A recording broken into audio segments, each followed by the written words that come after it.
नमस्कार दोस्तों, आज हम लोग SBI personal loan online apply करने के तरीके जानेंगे और एसबीआई पर्सनल लोन को एक्सप्लेन करेंगे। जैसे पर्सनल लोन और उसका फीचर्स क्या क्या है, एसबीआई कितने तरह के पर्सनल लोन कस्टमर्स को प्रोवाइड करती है, उन लोन को लेने के लिए किस तरह के एलिजिबिलिटी की जरूरत होती है, कितने सालों के लिए आपको पर्सनल लोन मिल सकता है और अगर आपको पर्सनल लोन चाहिए तो कितने सैलरी पे कितना लोन मिलेगा और रेट ऑफ इंटरेस्ट क्या होगा, इन सभी बातों का डिस्कस इस वीडियो में करेंगे। इसके अलावा बहुत सा ऐसा सवाल है जिसे पूछता तो सब कस्टमर है पर जवाब किसी को नहीं मिल पाता, जैसे लो सैलरीड स्टूडेंट या बिजनेस पर्सन को पर्सनल लोन मिल सकता है या नहीं। इसके अलावा जॉब मैटर करता है या नहीं, यानी कितने दिनों से आप जॉब कर रहे हैं वो मैटर करता है या नहीं। इसके अलावा बहुत ही इंपॉर्टेंट सवाल कि एसबीआई बैंक में पर्सनल लोन लेने के लिए सिविल यानी क्रेडिट स्कोर कितना होना चाहिए और अगर आप बैंक का पैसा रिटर्न नहीं करते हैं यानी लोन का अमाउंट पे नहीं करते हैं तब पेनाल्टी के रूप में क्या होगा। ऐसे क्वेरीज को भी इसी वीडियो में सोल्व किया जाएगा। तो चैनल को अब तक आपने सब्सक्राइब नहीं किया है तो देर किस बात की, चैनल को सब्सक्राइब करें, साथ ही पूरी जानकारी के लिए वीडियो के एंड तक बने रहें। सबसे पहले हम समझते हैं कि एसबीआई दो तरह के लोन कस्टमर्स को प्रोवाइड करती है, एक अनसिक्योर्ड लोन और दूसरा सिक्योर्ड लोन। अनसिक्योर्ड लोन का मतलब अगर बैंक आपको पैसे देती है तो कल को उन्हें यह पता नहीं रहता कि उनका रेट ऑफ इंटरेस्ट तो छोड़ो उनका मूलधन भी वापस लौटेगा या नहीं। और दूसरा सिक्योर्ड लोन, इस कंडीशन में मान लीजिए आप बैंक को पैसे देने से मना कर देते हैं तो आपने जो बैंकों के पास सिक्योरिटी जमा करी थी, बैंक उन एसेट्स को बेच के अपना पैसा रिकवर कर लेती है, जैसे home loan, car loan, loan against properties, gold loan, loan against FD. ये सभी लोन सिक्योर्ड लोन का हिस्सा होता है जिसका rate of interest personal loan के रेट ऑफ इंटरेस्ट से काफी कम होता है। जैसे एसबीआई सिक्योर्ड लोन का रेट ऑफ इंटरेस्ट है 7.55% पर एनम और एसबीआई अनसिक्योर्ड यानी पर्सनल लोन का रेट ऑफ इंटरेस्ट है 10.10% पर एनम। किसी भी बैंक का पर्सनल लोन का रेट ऑफ इंटरेस्ट बस इसलिए ज्यादा रहता है क्योंकि बैंकों के पास आपको किसी तरह की सिक्योरिटी नहीं जमा करनी पड़ती, इसलिए वो अनसिक्योर्ड हो जाता है। साथ में इस अनसिक्योर्ड लोन के रेट ऑफ इंटरेस्ट को कभी भी ऊपर नीचे कर सकता है, बैंक के मर्जी पर डिपेंड करता है। इस वीडियो में हम लोग एसबीआई पर्सनल लोन के टाइप्स को समझने चलेंगे कि आप किस तरह के पर्सनल लोन के लिए एलिजिबल हैं, फिर उसके अप्लाई करने के प्रोसेस को भी बताएंगे। सबसे पहले हम समझते हैं कि एसबीआई 4 तरह के पर्सनल लोन कस्टमर्स को प्रोवाइड करती है, जिसमें पहला आता है एसबीआई पेंशन लोन। ये लोन एसबीआई उन कस्टमर्स को देती है जो सेंट्रल या स्टेट गवर्नमेंट पेंशनर्स हैं और जिनका पेंशन वाला पेमेंट एसबीआई अकाउंट में आता हो। साथ में उन पेंशनधारियों का उम्र 76 ईयर से कम होना चाहिए। लेकिन यहाँ 2 कंडीशन सामने आता है। पहला कि आप अपने पेंशन वाले अकाउंट को एसबीआई बैंक से तब तक ट्रांसफर नहीं करवा सकते जब तक आप सूद समेत पूरा पैसा वापस ना कर दें। और दूसरा कंडीशन कि जब आप पेंशन लोन लेने जाएंगे तो आपको एक गारंटर देना होगा। उस गारंटर में आप फैमिली मेंबर को भी रख सकते हैं या किसी थर्ड पार्टी को भी गारंटर बना सकते हैं, जिससे होगा क्या कि जब आप पैसे देने से इनकार कर देंगे यानी लोन का अमाउंट रिटर्न करने से इनकार कर देंगे या किसी वजह से नहीं दे पाएंगे तो आपने जिसे गारंटर बनाया है बैंक उससे सूद समेत अपना पैसा वापस लेगी। साथ में 15,000 या उससे ज्यादा पेंशन आ रहा हो तो बिल्कुल नॉर्मल डॉक्यूमेंट की मदद से एसबीआई पेंशन लोन को आप ले सकते हैं।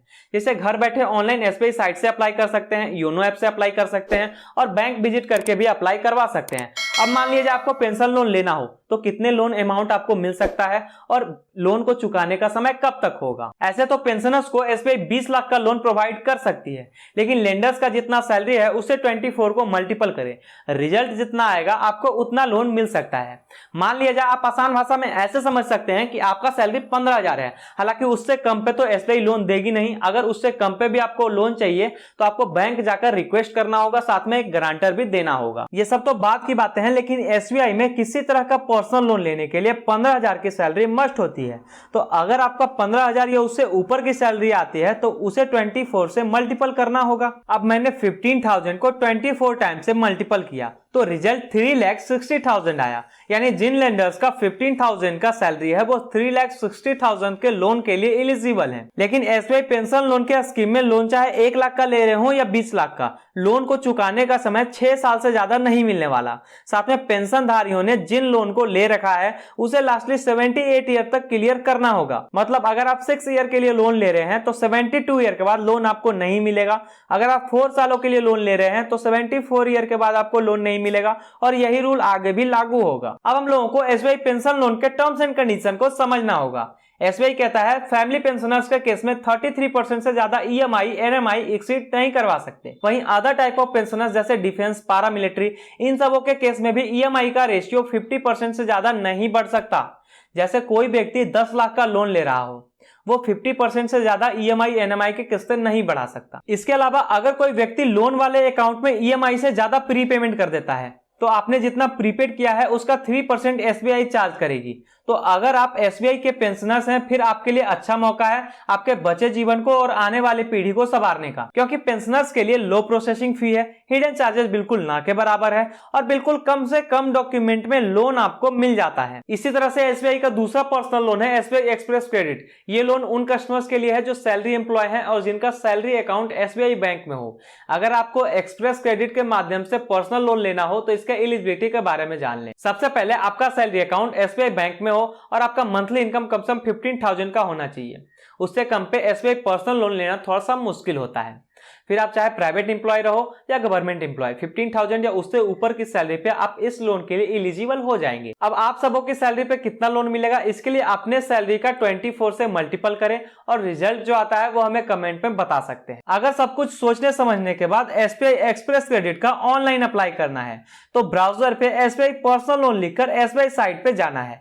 वहां एक्सप्रेस क्रेडिट के नीचे अप्लाई नाउ का ऑप्शन रहेगा, उस ऑप्शन को क्लिक करेंगे तो कुछ बेसिक सा डिटेल एंटर करना होगा और एप्लीकेशन सबमिट कर देना है। अगर यहां से अप्लाई नहीं करना चाहते हैं तो योनो एसबीआई ऐप से भी अप्लाई कर सकते हैं। दोनों ऑप्शन में ही बेसिक डिटेल एंटर करना होगा। फिर जब एप्लीकेशन सबमिट कर देंगे तो वर्किंग 1 वीक के अंदर अंदर बैंक एम्प्लॉय आपसे संपर्क करेगा और लोन अप्रूव कर देगा। अब मान लीजिए कस्टमर एक्सप्रेस क्रेडिट अप्लाई कर रहा हो तो उन्हें यह भी पता होना चाहिए कि मिनिमम और मैक्सिमम कितना लोन मिल सकता है और रीपेमेंट की अवधि कब तक होगी। अगर कस्टमर एक्सप्रेस क्रेडिट के जरिए लोन अप्लाई कर रहे हो तो कम से कम 25,000 का लोन अप्लाई करना ही होगा और ज्यादा से ज्यादा 20 लाख का लोन ले सकते हैं। फिर आप चाहे 25,000 का लोन ले रहे हो या 20 लाख का लोन ले रहे हो, आपको ज्यादा से ज्यादा 6 सालों का टाइम मिल सकता है। मतलब कि ज्यादा से ज्यादा 72 इंस्टॉलमेंट में अपने ईएमआई को पूरा कर सकते हैं और कम से कम 6 मंथ का टाइम भी आपको मिल सकता है। लेकिन इस केस में 2 कंडीशन सामने आता है। पहला कि ईएमआई अमाउंट टाइम से पे नहीं करने पर 2% एक्स्ट्रा चार्जेस आपसे काट लिया जाएगा पर मंथ,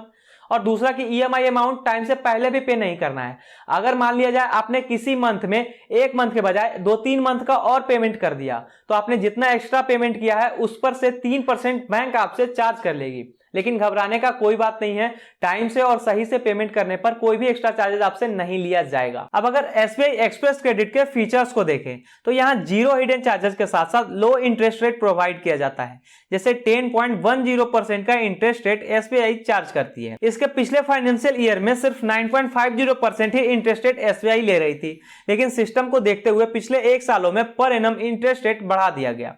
अभी भी ये इंटरेस्ट रेट नॉर्मल है क्योंकि कई बैंकों का इंटरेस्ट पर्सनल लोन के मामलों में 11% से लेकर 20% तक जा सकता है। इसके अलावा एक्सप्रेस क्रेडिट से पर्सनल लोन लेने में किसी तरह के सिक्योरिटी और गारंटर की जरूरत नहीं होती और लो प्रोसेसिंग चार्जेस के साथ साथ पैन कार्ड जैसे मिनिमम डॉक्यूमेंट की मदद से लोन अप्रूव करवा सकते हैं। इसी तरह से एसबीआई पर्सनल लोन लेने का तीसरा तरीका है एसबीआई क्विक लोन। ये लोन एसबीआई उन कस्टमर्स को प्रोवाइड करती है जो प्राइवेट सेक्टर या गवर्नमेंट सेक्टर के एम्प्लॉय हैं। वहीं इसके और एलिजिबिलिटी की बात करें तो कम से कम 15,000 का इनकम आपका होना चाहिए और ईएमआई और एनएमआई का जब रेशियो निकालेंगे तो 50% से कम ही आना चाहिए। फिर एसबीआई क्विक पर्सनल लोन लेने के लिए एज भी मैटर करता है और मैटर करता है सर्विस एक्सपीरियंस। लेंडर का एज 21 ईयर से लेकर 58 ईयर के बीच होना चाहिए और अगर आप सर्विस कर रहे हो तो कम से कम 1 सालों का सर्विस आपका होना चाहिए, लगातार पिछले 1 सालों का सर्विस होना चाहिए। जब क्विक पर्सनल लोन के माध्यम से एसबीआई पर्सनल लोन लेने जाएंगे तो कुछ डॉक्यूमेंट को भी साथ रखना होगा, जैसे एड्रेस प्रूफ, आइडेंटिटी प्रूफ के साथ साथ आईटीआर और लेटेस्ट 6 मंथ का सैलरी स्लिप। इसके अलावा इस केस में गारंटर और सिक्योरिटी की जरूरत नहीं होती, लेकिन इस केस में जब पर्सनल लोन लेने जाएंगे तो कम से कम 24,000 का पर्सनल लोन लेना होगा और ज्यादा से ज्यादा 20 लाख का पर्सनल लोन ले सकते हैं। लेकिन जैसा कि हमने आपको बताया कि अपने पर्सनल लोन को चेक करने के लिए आप 24 से मल्टीपल कर सकते हैं अपने सैलरी को। जो आप 24 से मल्टीपल करेंगे अपने सैलरी को तो जो अमाउंट आएगा वही उतना ही आप पर्सनल लोन ले सकते हैं। अगर लोगों ने इसका एलिजिबिलिटी समझ लिया हो और इसे अप्लाई करने जाते हैं तो घर बैठे अप्लाई करने का 2 ऑप्शन है। पहला, ब्राउजर पे जाकर सर्च करना है एसबीआई क्विक पर्सनल लोन। फिर आपको एसबीआई साइट के अंदर जाना है, वहां क्विक पर्सनल लोन के नीचे अप्लाई नाउ का ऑप्शन है। एक तो वहां से अप्लाई कर सकते हैं, साथ में दूसरा और थोड़ा सा डिफिकल्ट ऑप्शन बैंक जाकर ऑफलाइन अप्लाई कर सकते हैं। अब अगर आप एसबीआई क्विक पर्सनल लोन को अप्लाई करने जा रहे हैं तो इसके लिए टर्म्स एंड कंडीशन को भी समझना होगा। सबसे पहले कस्टमर से लोन अमाउंट का 1.5% प्लस जीएसटी प्रोसेसिंग फी लिया जाएगा। इसके अलावा 2% per month penalty interest on overdue amount and 3% pre payment charge on prepaid amount. मतलब अगर कोई कस्टमर जिस महीने ईएमआई पेमेंट करवा रहा है उस मंथ उतने से ज्यादा अमाउंट उसमें नहीं डालना है, वरना 3% का प्रीपेड चार्ज बैंक आपसे चार्ज करेगी। यहाँ एक सवाल आता है कि मिनिमम और मैक्सिमम कितने मंथ तक ईएमआई कन्वर्ट करवा सकते हैं। तो ईएमआई का टाइम कम से कम 6 मंथ से लेकर ज्यादा से ज्यादा 6 ईयर तक रह सकता है। अब मान लीजिए आपने क्विक पर्सनल लोन अप्लाई कर दिया हो तो फीचर्स भी जानना जरूरी है। सबसे पहले कि यहाँ भी लो इंटरेस्ट है और हिडन चार्जेस बिल्कुल ना के बराबर है। इसके अलावा जैसे जैसे आपका बैलेंस घटेगा इंटरेस्ट उसी पे लगता चला जाएगा। साथ में कम से कम डॉक्यूमेंट में बिना कोई सिक्योरिटी और गारंटर के 20 लाख तक का लोन आसानी से ले सकते हैं। उसी तरह से SBI pre approved personal loan भी आता है। ये एसबीआई पर्सनल लोन लेने का चौथा तरीका है। ये लोन एसबीआई अपने सेलेक्टेड कस्टमर्स को देती है जिनका ट्रांजैक्शन अच्छा हो और जिनका सिविल बिल्कुल परफेक्ट हो। वहीं इसके फीचर्स की बात करें तो लो प्रोसेसिंग फी है और नॉर्मल डॉक्यूमेंट की मदद से ओनली 4 क्लिक में आप इस लोन वाले अमाउंट को अपने अकाउंट में ट्रांसफर करवा सकते हैं। अब अगर प्री अप्रूव्ड लोन को अवेल करने की बारी आए तो सबसे पहले योनो ऐप को ओपन कर लेना है। वहां प्री अप्रूव्ड लोन के नीचे अप्लाई नाउ का ऑप्शन रहेगा, उसमें अपना टेन्यूर और अमाउंट को सेलेक्ट करके ओटीपी से वेरीफाई कर लेना है, फिर आपका अमाउंट अकाउंट में क्रेडिट हो जाएगा। ये था दोस्तों एसबीआई पर्सनल लोन लेने का 4 तरीका जिसे हमने बारीकी से बता दिया। अब यहाँ ऑल ओवर कुछ सवाल निकल के सामने आता है, जैसे इस लोन को स्टूडेंट या बिजनेस पर्सन ले सकते हैं या नहीं। तो उनके लिए मैं आपको बता देना चाहता हूं कि इस लोन को आप नहीं ले सकते हैं। आपके लिए स्टूडेंट लोन या बिजनेस लोन आपको लेना होगा। दूसरा सवाल है जॉब एक्सपीरियंस को लेकर कि एसबीआई पर्सनल लोन लेने के लिए जॉब एक्सपीरियंस मायने रखता है या नहीं। तो जब तक आपका सैलरी अकाउंट एसबीआई के बैंक में है तब तक जॉब एक्सपीरियंस मायने नहीं रखता, लेकिन एसबीआई क्विक पर्सनल लोन लेने के लिए 1 साल का जॉब एक्सपीरियंस मायने रखता है। इसी तरह से एक सवाल आता है कि एसबीआई पर्सनल लोन लेने के लिए आपका क्रेडिट स्कोर कितना होना चाहिए। तो मैं आपको बता दूं कि किसी भी बैंक का पर्सनल लोन लेने के लिए आपका क्रेडिट स्कोर कम से कम 700 से ऊपर ही होना चाहिए। किसी केसेस में 650 पर भी पर्सनल लोन मिल जाता है। और लास्टली अगर आप पेमेंट टाइम से नहीं करते हैं तब क्या होगा। तो सबसे पहले कि आपका 2% ओवरड्यू अमाउंट पर मंथ काट लिया जाएगा। उसके बाद आपका सिविल इतना नीचे कर दिया जाएगा कि आपको कोई भी बैंक लोन या क्रेडिट कार्ड नहीं अवेल करेगा। तो ये था दोस्तों एसबीआई पर्सनल लोन का पूरा डिटेल। आप कौन से पर्सनल लोन को अप्लाई कर रहे हैं ये हमें कमेंट में बताएं। अगर इस टॉपिक से रिलेटेड कोई सवाल आपके पास हो तो हमसे कमेंट में पूछ सकते हैं। चैनल को अब तक आपने सब्सक्राइब नहीं किया है तो देर किस बात की, चैनल को सब्सक्राइब करें। साथ ही ये वीडियो आपको उपयोगी लगे तो इसे लाइक भी जरूर करें।